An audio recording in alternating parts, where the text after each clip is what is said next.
Very quiet, isn't it?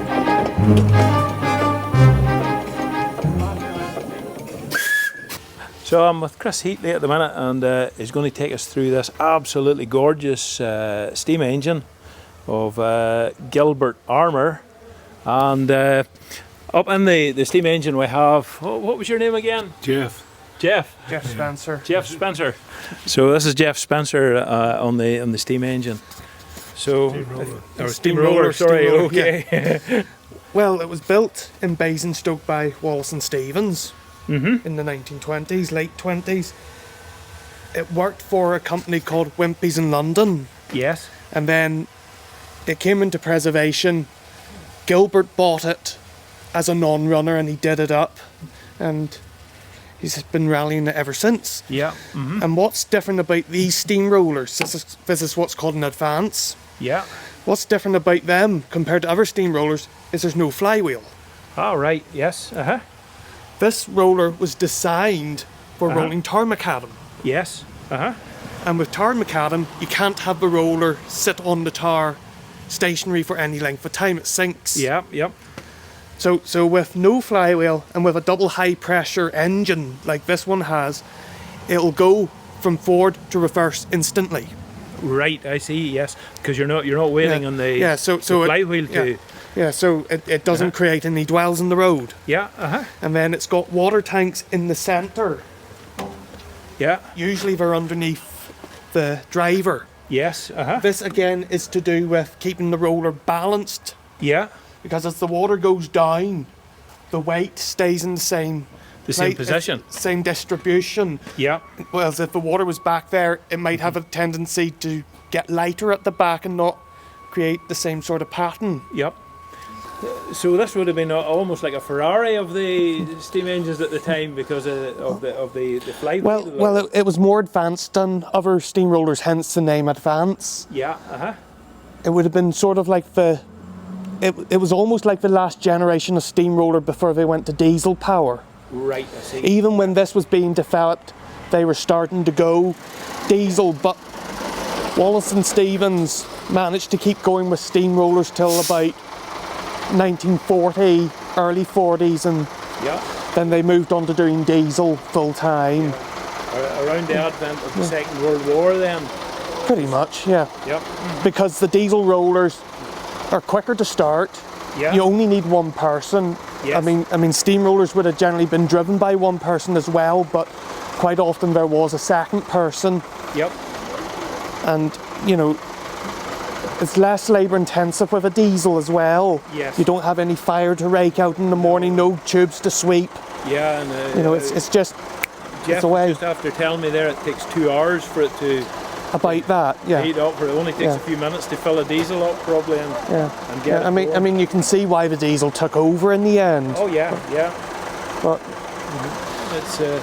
It's a beautiful piece of engineering, all the same, you know, and yeah.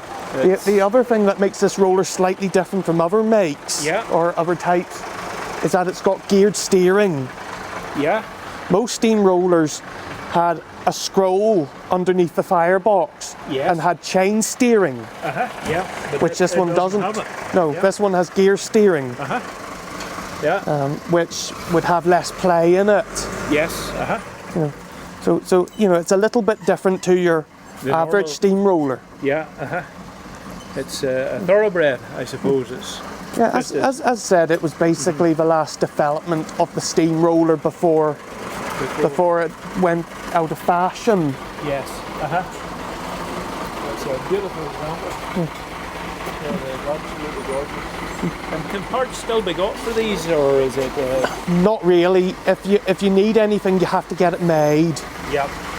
If you need a new cylinder block, you'd have to get a new one casted.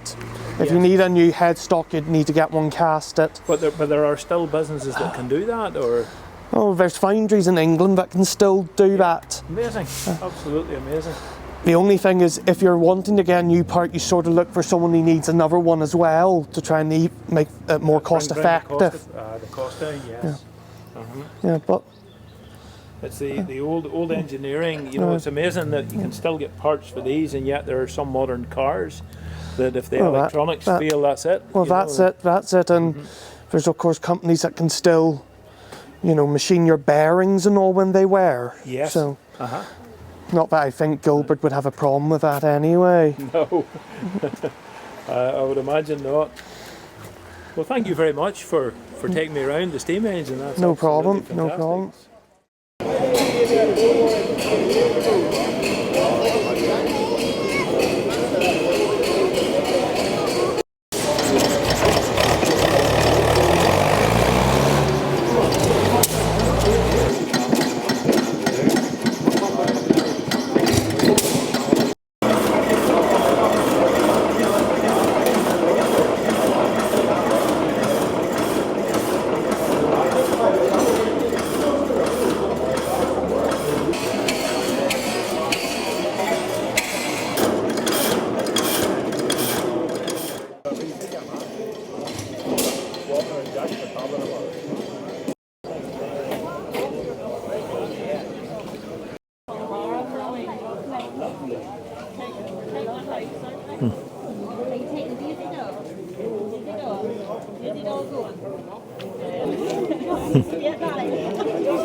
Really, put your hand, you hit me in the back of the head again.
There's quite a lot of views there, as. I was doing fine. Yo!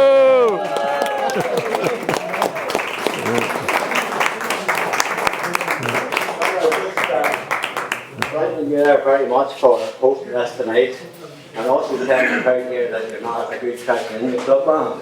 Even though you've been in here for many years, you're not a good traction in the meeting, man, but you're a man of action. The man who gets things done, work behind the scenes. And a man a few words as well, but we're going to officially make you an ambassador of the Traction Engine Club tonight. We've got a little gift for you. And it's a special Traction Club logo with the name Ambassador on it. And let's try it on. You're Ambassador number 1. I didn't think we like flowers. And here's your second ambassador, who you'll see at many wee rallies. Ambassador number 2 helped out Second Secretary along with Jamie as well. So you're very welcome. And it's a small token from the club. It really fits you. So thank you, great job.